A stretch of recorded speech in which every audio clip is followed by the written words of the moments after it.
Everyone again. I would request you to please give a big round of applause to our next round of speakers, Mr. Govind Athiraj, Mr. Randeep. From the day I came here, I never felt that I did not have family here. Very, very hospitable people who welcome outsiders. The smallest of festivals are celebrated on a big day. The quality of life here is far superior.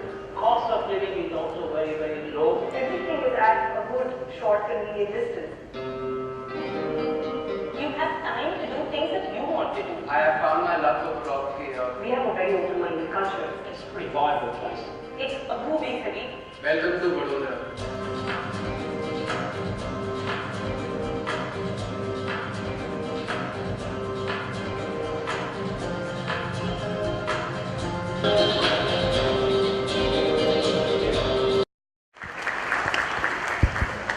Okay, thank you.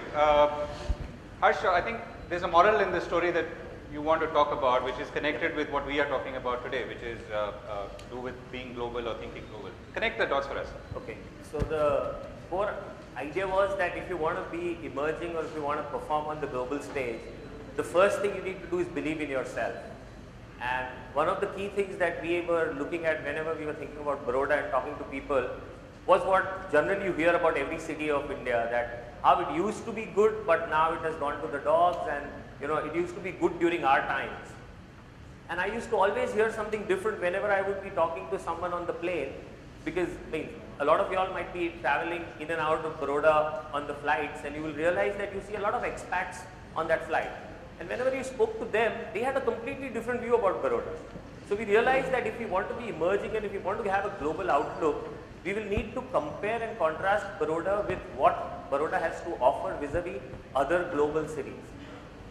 And with that in mind, and with making sure that we could attract much more investment to Baroda, better talent to Baroda, and most important, fill the Barodian with pride about his city, is what led to this film. Okay, Prashant, do you want to pick that up or pick up that thought? When I look at that clip, sometimes I'm one of those who goes out for 25 years and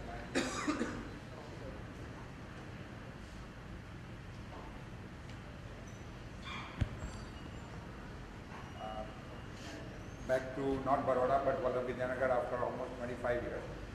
But So where were you for 25 years? I was in USA, and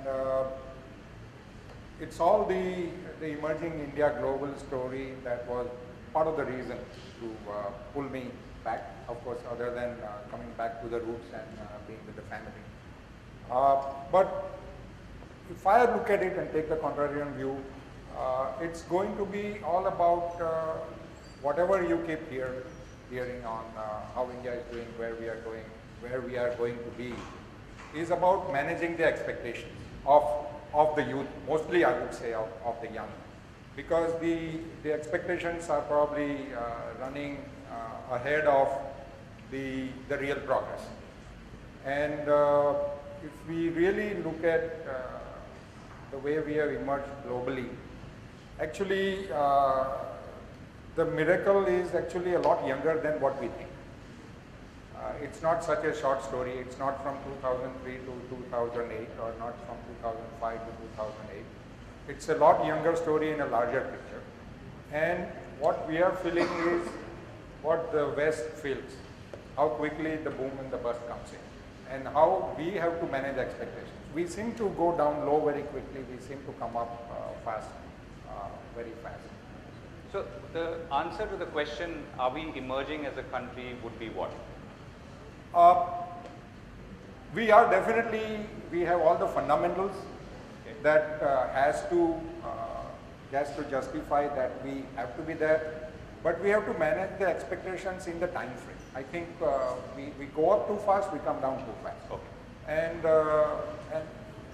I just want to give an example of in the early 80s when Korea, I mean you look at Japan, but Japan is a little bit of a different story than us.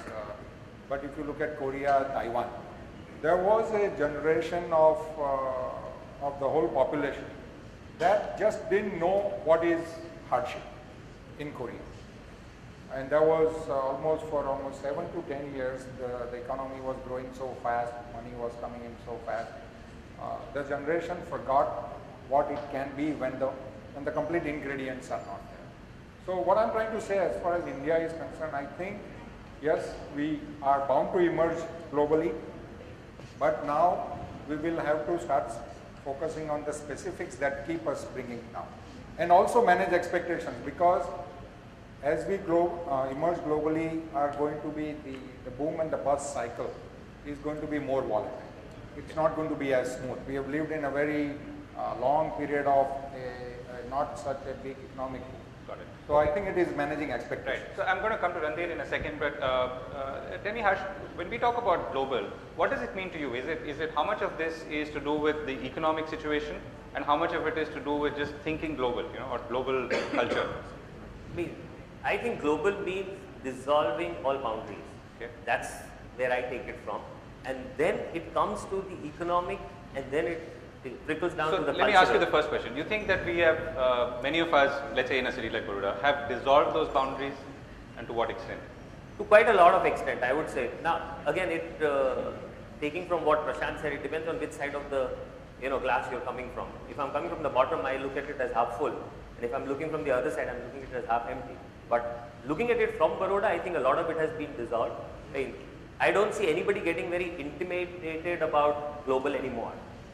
It's about I want to embrace it with all confidence that I can, and I think a lot of us here strongly feel that we can hold our own. Right. So, and that's that really the true or- precondition. I mean, that's really the precondition for being confident on a global stage. Randhir? See, to me, the word global, before getting into the global, there are two things I would like to share with the audience. Let's talk So about Randhir, India. you work for an Israeli company that is, and you head the Indian operation, right? So you work for a global company, just to give you a background. Oh yeah. So basically, I'm working for an Israeli multinational, and I'm in charge of India and SAARC countries. And whatever I learned by staying in India and interacting with people across within the organization and across the other organizations, what I would like to share is that you heard about the global, but let's talk about India. Right? India is one country, but if you look at market or other dimensions, I don't think that it's a one country. It's simply not one country, it's different market. What you can do in Gujarat, probably you may not be able to do it in Assam, and hence in Andhra Pradesh, which is going to get divided into two. So it's basically so much of variety. And when we talk about youths here, and we are talking about dreaming, aspiring and achieving, I think what we need to know is that while we talk about global situation, India it's not about India, it's about the whole world. India cannot be detached and seen. An article which comes in and says that India has got these challenges and that challenges, I think even if we fully or partially resolve those challenges, our resolving those challenges may not complete the story, and then what is it that for youth, I think that's what we need to look at.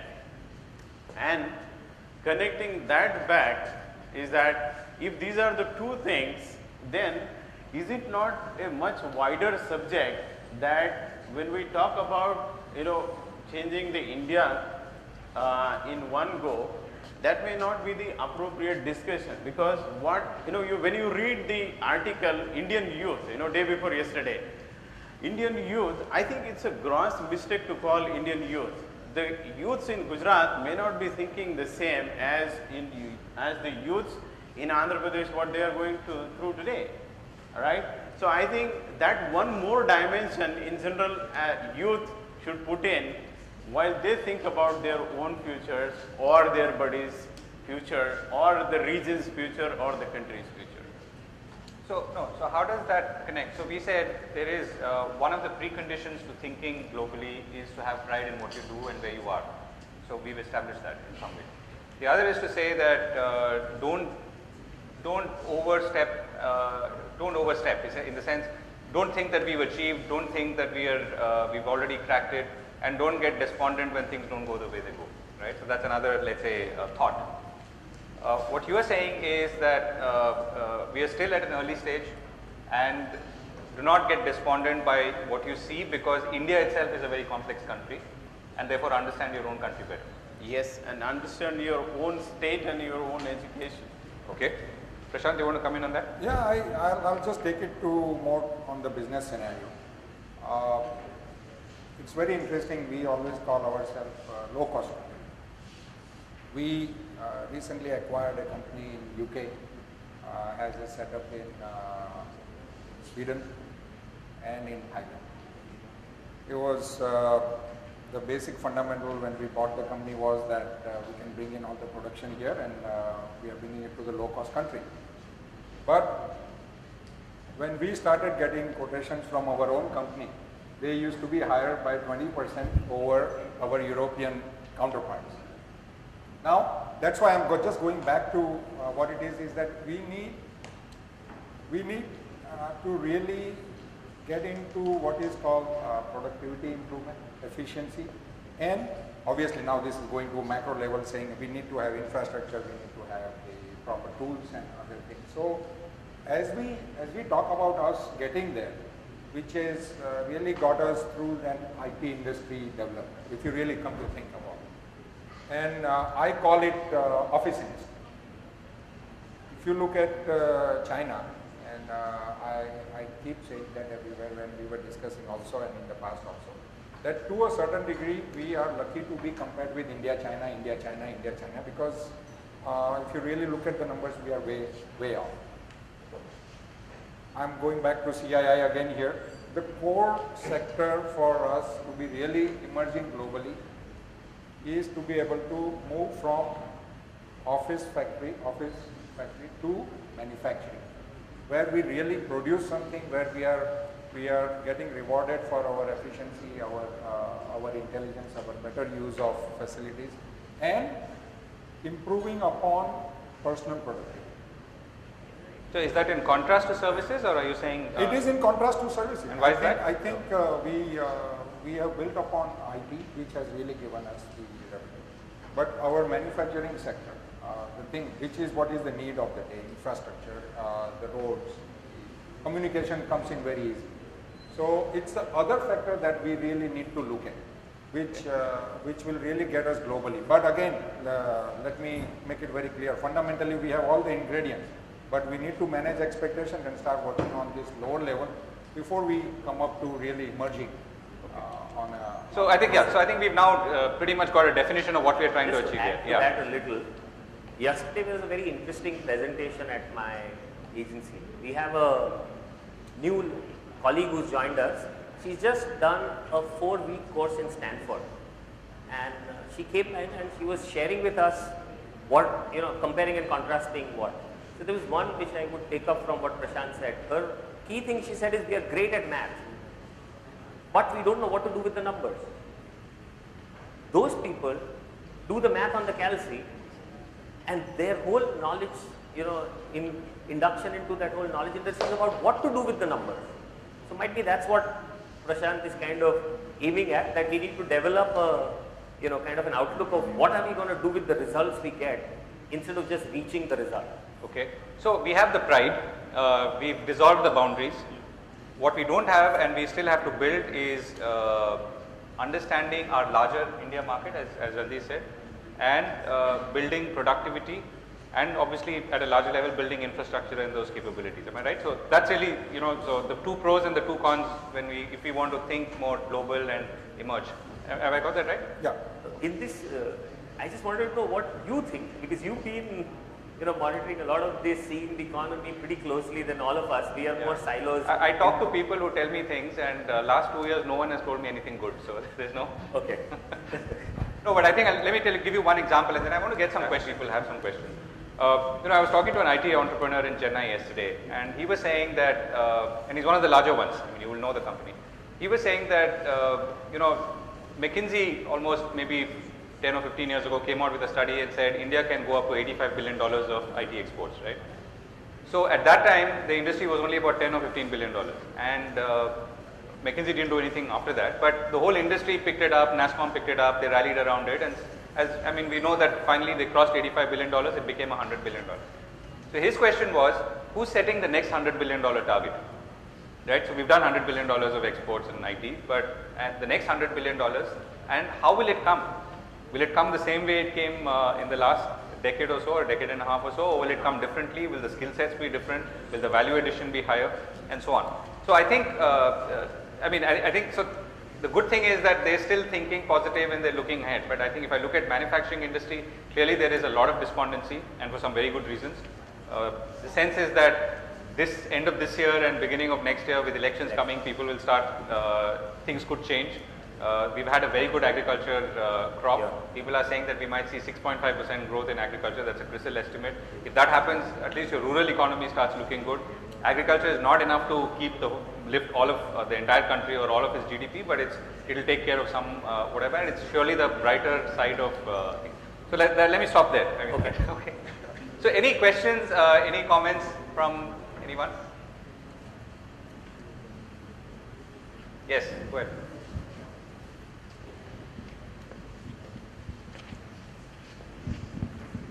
Good afternoon, my name is Gaurav. My question to Mr. Prashant Amin. Sir, recently in the past 6 months, the Indian currency has depreciated a lot. So, as an industrialist, what are your views regarding the subject that we are talking, emerging India globally? Because it has been every time when an election is there, and what is the impact of that? Thank you, sir. Okay, let's just get some more questions. Any more questions? Can we collect some together?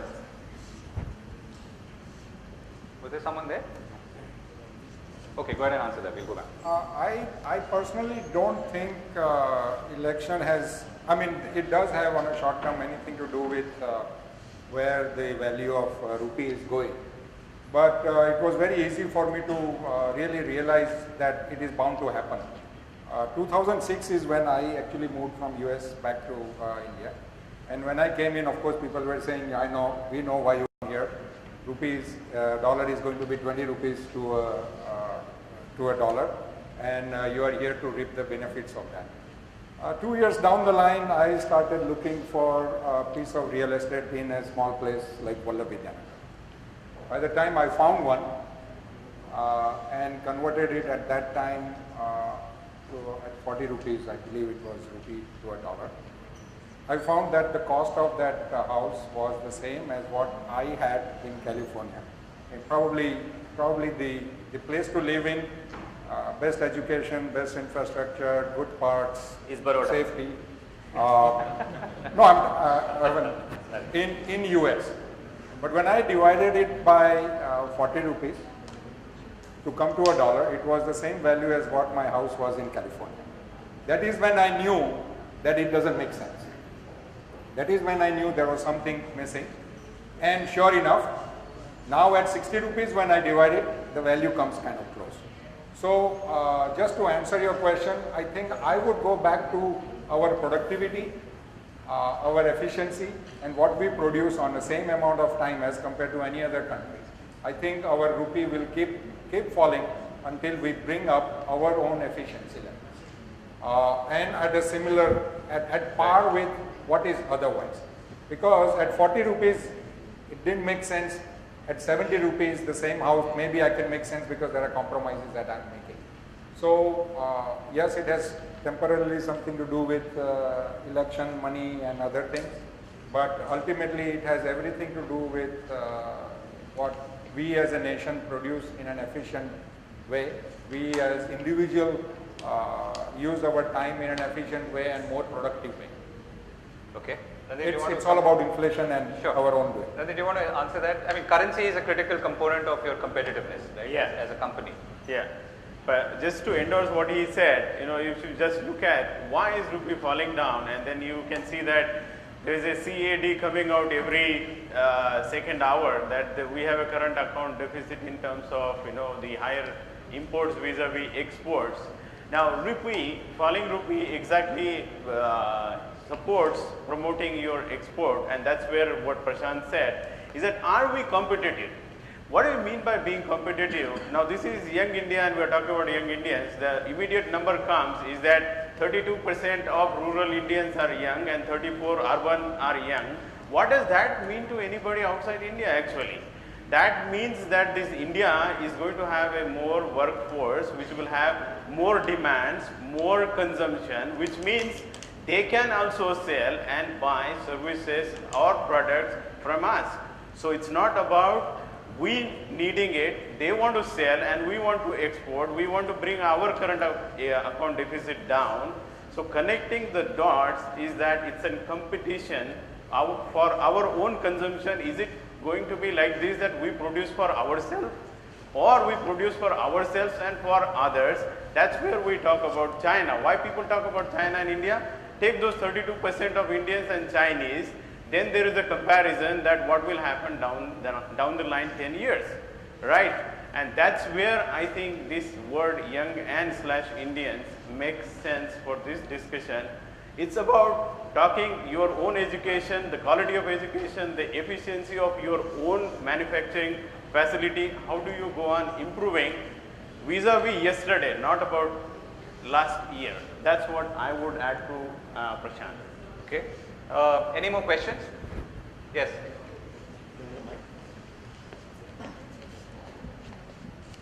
Hi, I'm Deepak Ramaswamy from the Chennai chapter of Young Indians. So feel free to comment as well. It's not Sorry?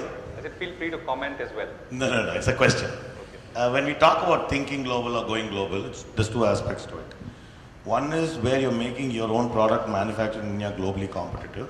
And the other thing is basically investment in companies outside India, which takes your company global. Technically, the second thing that Mr. Amin mentioned about that they've just bought an English company, I would believe that's not us going global, but investment going global, right? So then my question is, technically we're talking about how we become more competitive to compete with the globe. And the biggest concern I have is that, and please correct me if I'm wrong, there's a huge deterioration in the work culture of the youngsters today. And Sorry, degeneration in? a deterioration in the work culture of the youngsters today when compared. Maybe we are overestimating ourselves or whatever, but if we had joined business 15 years back, the way we perceived our work, our job, and today youngsters coming out of whether it's management institutes or non-management institutes, I'm not talking about that. But we see that there's general drop in kind of initiative of, okay, I've been given this task, let me try to do something more and kind of delight my boss kind of a thing, versus what is the minimum I have to do to pick up my pay packet and walk away. When you people are talking about today India becoming more global and more competitively global, I'm trying to understand the foundation of that statement. Got it. Okay. There's someone behind? Yeah, go ahead.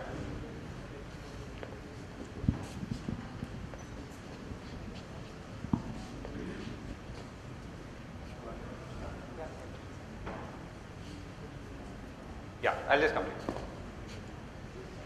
Yeah, go ahead.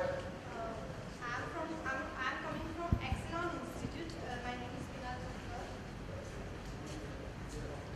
I have a question that our India is going down and down, and all economy of all nation is going down. US economy is also going down. So I have one question. Can't we go for restructuring of economy of all nation? Okay. There's a gentleman here. Yeah. Yes. Good afternoon. My question is to Mr. Harsh Purohit. Sir, we have heard a lot about Vadodara as a city. People come here mostly for work purpose and business purpose. I want you to think, how can Vadodara be developed as a tourism city also? Like, we can highlight some of the spots. We know we have Lakshmi Vilas Palace and we have places in and around Vadodara, but those are not into focus, because whenever you have somebody from outside coming to our city, they always ask, what are the places to see?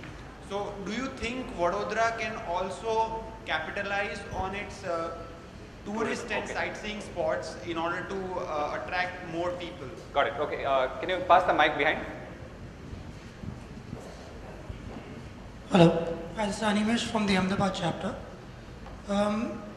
In the past couple of decades, our country has been more known globally for being a low-cost producer, which is why everyone's been outsourcing to us.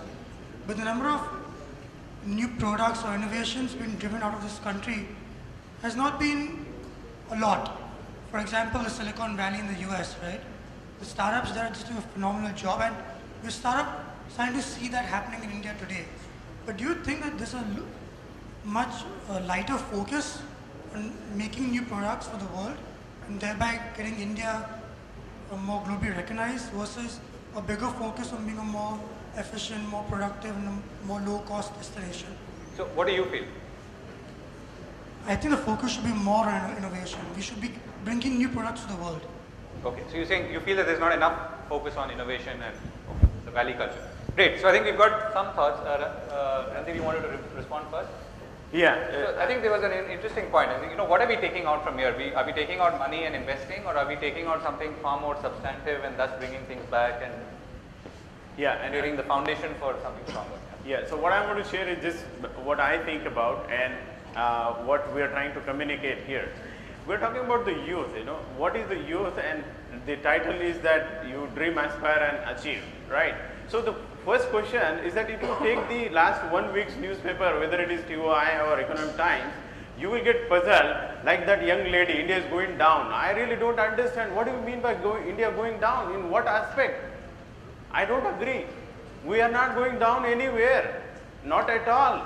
Look at the macros of the country. It's not about going down, it's about relativity, and what is that relativity? I went to one show and there was a juggler and he was master and he came and he juggled 5 balls and we were like, what happening? And then a 19-year kid comes and he juggles 7 balls, 9 balls, and then we asked him, what is this happening? And he said, look, when he started, the master was juggling 4, so he went for 5, and when I started juggling, this guy was already juggling 6, so I went for 9 and 10. So it's all about relativity. When you would have won, our GDP growth was 2 or 3, 4%. Now we are still more than 5. So where is it going down? It is about, that's what I said, it's not about India, it's about the world. Our growth is not dependent only on us, and that is what we have to realize. That's one. Now I respond to this. So in this context, when these young guys came here and they are listening or looking at this theme, can they really dream? Can they aspire? Can they achieve? Absolutely yes, a big yes, because it starts with you, first of all. And we can have some lectures on education in India and the quality of education.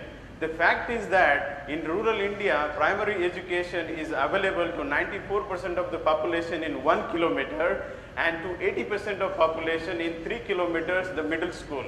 But the dropout rate is 20%. How do you answer these questions on that? So my point to this is that no matter whether it is 34% or 32% of young Indians, they certainly can dream, aspire and achieve. Why? Because it's not about 1 year going down. It's about India. It's about that 1 decade. It's about those 2 decades. What is going to happen? We have to have low-cost manufacturing. Innovation, yes. Innovation, yes. But then, can you compete?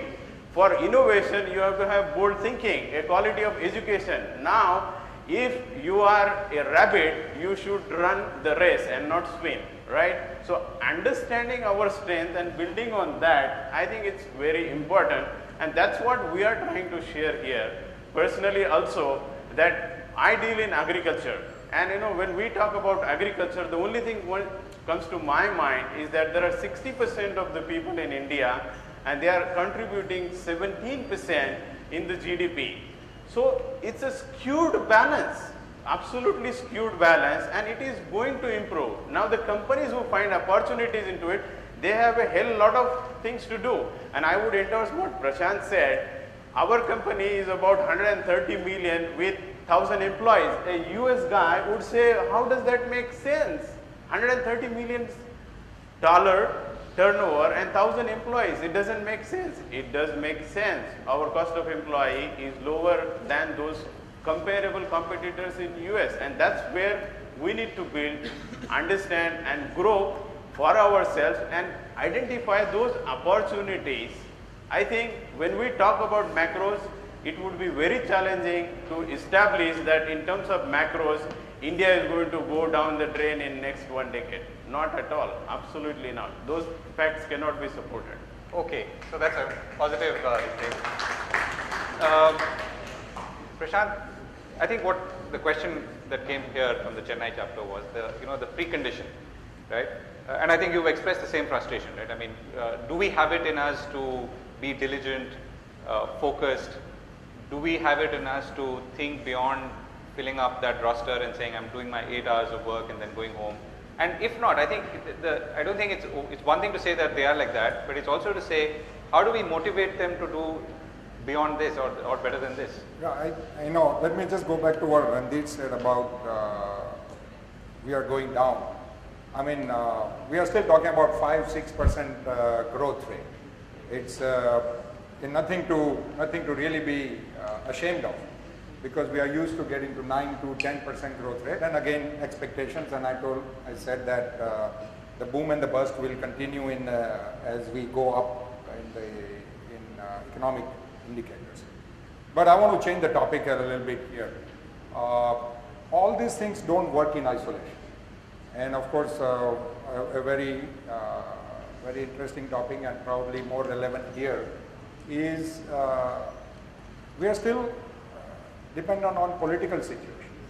We are still dependent on people who drive the bureaucracies, the policies, and the things that we work on. We spread it more to geography. We are surrounded by countries where we don't have good relations. Again, going back to the politics. So what is really needed is for the youth to start getting more involved in it. But simultaneously, I have something more to say, because we are talking about productivity. I hardly see any youngsters who is going through the college really getting on the job training. Campuses don't provide campus jobs. They don't clean up the dishes when they are growing up. So the value system is coming very late. And as the parents start making more money, the youngsters are expecting that they can get it more. They come out, they get a shocker, they get beaten up by a bad economy or maybe firing from a job, and then they learn from it. All these things are taking such a long period of time that the time passes by in the meantime. So involvement of the youth in politics, who will probably realize and drive it a little bit more. Our environmental situation in terms of geographics, improving relationship with our neighboring countries so that we can focus more on the other aspects rather than just worrying about what is happening. But you're also saying that the youth should be exposed to the workforce earlier. Yes, right? that is an important point. Yeah. The other thing is youth need to be more involved. I don't see as many good clubs with in the colleges, in the university, even at the school level, which is really meaningful and going about doing this. Sporting point. Not just sporting point. Different type of clubs. Art, culture, political science in our country is inheritance, I would say, mostly. Whilst it needs to be more on a fundamental base, it needs to be more linked with law. I mean, if you talk about the Western economies, we don't talk politicians, we talk about lawmakers. I mean, this fundamental change needs to come in ours too, because we keep going on inheritance. I mean, if my father is in politics, I get into politics because of the power you cover. And in business too. In business too. Yeah. So this needs to spread a little bit more, and it cannot spread once you are above certain age. So it needs to start coming in at the youth level, below 35 at the college level, and to a certain degrees at the school level. I personally don't see anything wrong in an 18-year-old pulling up the carts and parking them in a parking lot. I had my son, very first job was to work in a grocery store and bag the groceries. I think it would you allow him to do that in India? Yes, I would. And I was recently at a university, and I was asking them how many campus jobs you have for the students who are in the college. Hardly any. So those kind of systems need to start coming in. The political system need to start coming in at the thing.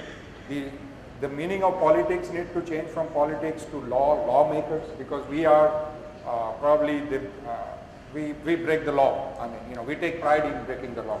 Every time I go by a school, I see 70% of the scooters driven by either a girl or a boy who is only maybe 8, 9, 10, 11 and has 3 other children sitting behind. So that transformation need to start coming in at a much earlier stage. I remember, I'm just going to share one more thing. My son got a traffic violation ticket when he was 10-year-old. He crossed a street when it was, no crossing, and I paid $95 for it. That's 5,400 rupees today. Today. So what I'm trying to say is that we need to bring all these things down more at a younger stage. Law, obedience, all these things when will come in, the discipline will automatically get into the system. Right, so this sounds like a challenge for you, your second challenge, right? Baroda story you told, and now saying how do you bring young people to think more positively and be more diligent in their own? I have a slightly different view because I would not like to paint everything with one brush. Sure. I work in an industry which typically is more young, and I see a lot of young people. Like the median age at my organization would be about 22, and I see people with a lot of good work ethic. I see people who are wanting to burn the midnight oil. I see people who are curious. I see people who want to go and see what the world is doing. I would say there are pockets of excellence everywhere and there are pockets of darkness everywhere. So I would not say that the Indian youth is, doesn't have a work culture, doesn't like to work. No, I'm sorry. I would strongly object to that overall view. I think, as Randhir rightly said, but is it also because there is the matching of passion and vocation is higher in your kind of industry? Probably, but that's because I think, like someone rightly said, it's partly got to do with the organization.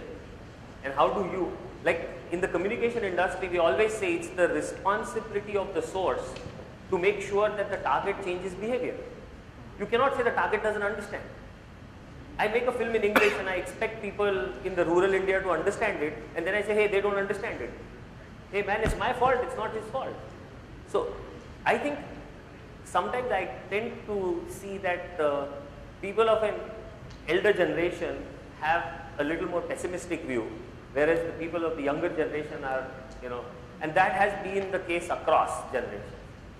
So that's a good point. Let me quiz you on one small point that struck me when I saw the film. So did everyone you approach agree to say what you wanted them to say? I never wanted them to say anything. Okay, no, whatever. So you said you wanted them to say that, we like Baroda or whatever. That's why I said the context was, all people you see there, and if you read those supers that came at the end of it, have spent significant time outside of Baroda in another city or another country. And our thought process to them was, could you compare and contrast what you saw there vis-a-vis what you think are great for Baroda? That's the question, and that's what they've answered to. Right? So, and you've included everyone. You've not dropped off someone who. Oh no. To say that did they have things which they said Baroda could improve on? Yes. Sure. That's fine. I think you're allowed artistic license on. No, not even artistic. The idea was what was the purpose of the communication. Yeah. So it has got to do with the purpose. So they had things of what Baroda could do, and we have not kept a few things which we thought they were going a little. Like there was one gentleman who said he was in London, and he said if I have a car breakdown in London, I would have a problem. Nobody would stop to help me because they would think somebody would mug me. And he said in Baroda, 20 people stopped and asked me, hey, what's wrong? Can I help you? And then I could leave my two-wheeler there and go home and come back tomorrow and pick it up right where it was. Now, but okay, we know that might be that's a slightly might happen, might not. But so we've left those kind of stuff out too.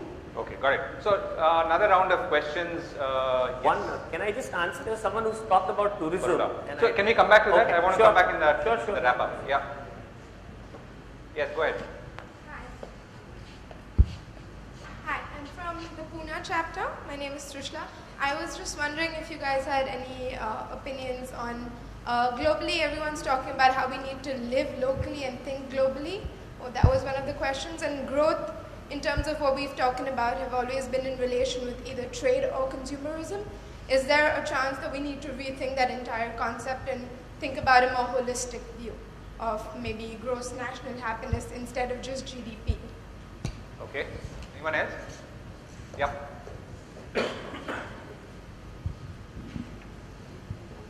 Hello. I'm Deepak Kanaba from Alstom, India. In we have talked about risk of economy, forex going up and down. I'm surprised why there is no topic on ethical standard.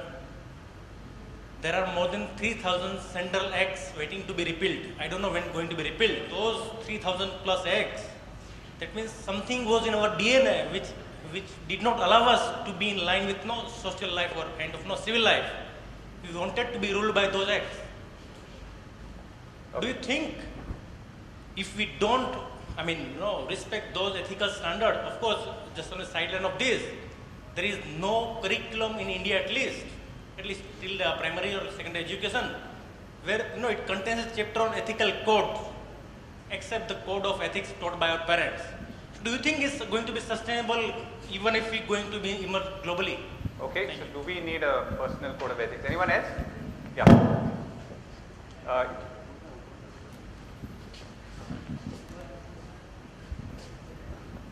I need to ask you this question in perception of the summit theme that we have. What are these global standards that we are chasing for? Can we not standardize our own standards with the youth of India can dream and try to achieve?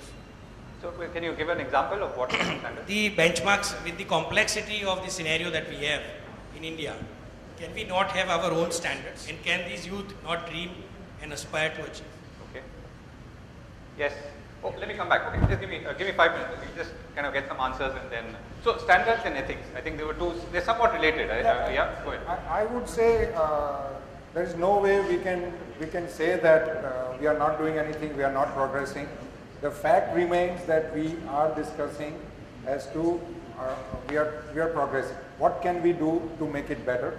What can we do to make it more sustainable? What can we do to live a little better in a little better world? So there is no denying to the fact that we are moving. There is no denying that we are moving from a level of productivity here to the next. But there are certain measures that you can check, and that is what I was taking the boundary beyond just youth to politics and other things which. And at the school level, I wasn't sure. Actually, I was. The thing is, I think his question reminded me. It's also important to define it somewhat, right? Because if we say international relations have to improve, it becomes a little abstract, right? And people will go away from here saying, okay, there were a lot of thoughts, but they didn't give us anything specific to. So that's the reason I say that we need to go back to the youth, the level at which the formation of ideas take place, the formation of habits take place. And that is where actually when I was looking at our agenda, I was trying to look for to see if we have school level educationists here in the panel who can talk about to see how, what are they doing to change this.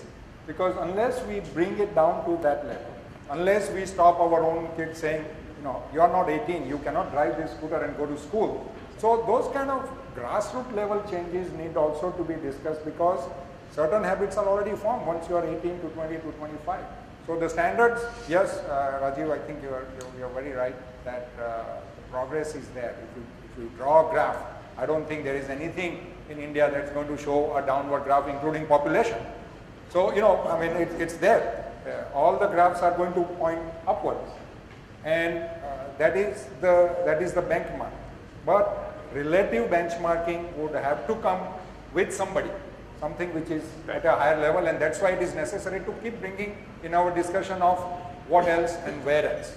Sandeep, how would you set this matrix of standards and ethics? See, in terms of ethics, I think it's a difficult question to answer. But let me say that in terms of ethics, people might have different definitions to that. And you were connecting the dots to some of the things which are happening in India, which probably are not happening outside. I think if you look at what is the genesis of that, it is basically the quality of education of the population, and that's make him educated, right? How do we transmit that? I think it's a little complex question, and the answer may not be similar even if you talk about different cities in India, different industries, right? And even different politicians for that matter, right? So I think it's a long-term initiative, and the only way to address that is the quality of education, and it takes time. It takes time. Every government, if you look at the last 12 manifestos of them, in the first 3 the quality of education comes. But then, you know, it's going to take time, and I'm not the expert in education, so I won't develop that subject. To me, ethics is very simple. Anything and everything which you do, if you can put it on your door, that is ethical, right? If I did those 10 things yesterday and I put it on my door, which everybody can actually read and see, that's ethics, you know, that's the character. So it's the easy way to learn.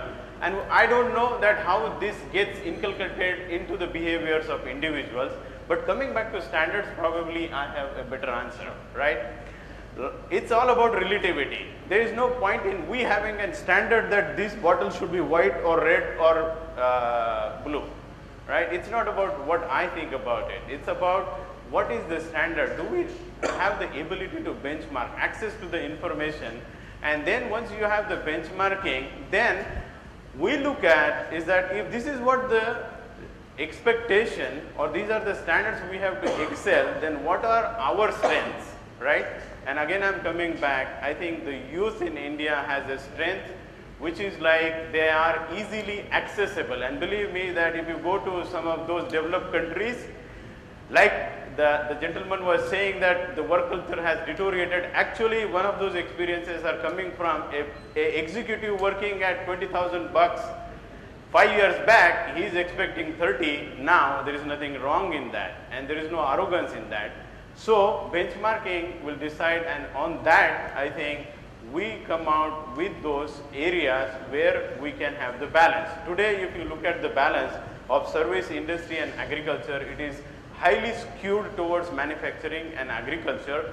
So we have to go back to that manufacturing where we already have a built strength, right? With services and agriculture. Yes, no, build on manufacturing, because that's where we can have a visible, seeable and established competitive advantage, and then look at parallelly on the innovation in that context, because we may not be able to compete with those guys who since childhood had the innovative ways of doing things. Look at the 10th until 10th, what we learn into our education system. We as parents feel proud in telling that my daughter who is in 3rd standard knows tables until 25. That doesn't have any meaning actually, right? So that culture is missing. So we should focus on that and then have the standards on that. One of the key area I believe is manufacturing, and the other one is agriculture, where India should look at. Okay. Harsh, let me ask you this question, right? So we've talked about ethics. I think Prashant made a very interesting point about how a lot of real life learning is actually coming quite late for most of India's youth. So that's one problem which we can sort of park aside. How would you understand how would you address the challenge of ethics? I mean, it's a very, very abstract problem in one way, right? You can say, okay, our civic school textbooks address it, maybe our parents address it when they talk to their children, maybe films and popular media addresses it in some way if it does. So how do we... I would say, like Randir had I think that's a beautiful thing that if you can put it up on your door, I think that's one takeaway I'm going to take from here. But when you say how do I do it in personal life? I think it's just by action. It's what you do is what your organization sees and your organization does. It's what you do is what your child sees and what your child does. So if you practice ethics, you will find others practicing them. If you don't practice them, so I think it's just by practice, if that was... Right. Okay. So just to remind, I mean, our subject today is really emerging India globally, and we are trying to build the framework for what will help emerge India or take India to the global stage and the youth of India to the global stage. And I think we've collected quite a few points along the way in terms of how we should behave, how we should learn, how we should grow, and so on. Let's take some more questions, and I think there was someone waiting there. Yeah. Does the government policies or corruption in the government will hurdle the growth of India as a global, means what is our theme, that emerging India globally? Okay. Does whatever corruptions we are seeing, so means what Mr. Randir has rightly mentioned, about we have in few of the villages, the schools are within a range of 3 kilometers, and we are spending crores of rupees for the Commonwealth Games. So does it require, why the government can't take a stand, means what is the first priority? Is it education or basic schools we need to build up, or we need to spend crores of rupees for the stadiums which are going to be ideal after 10 days? Okay, any more questions?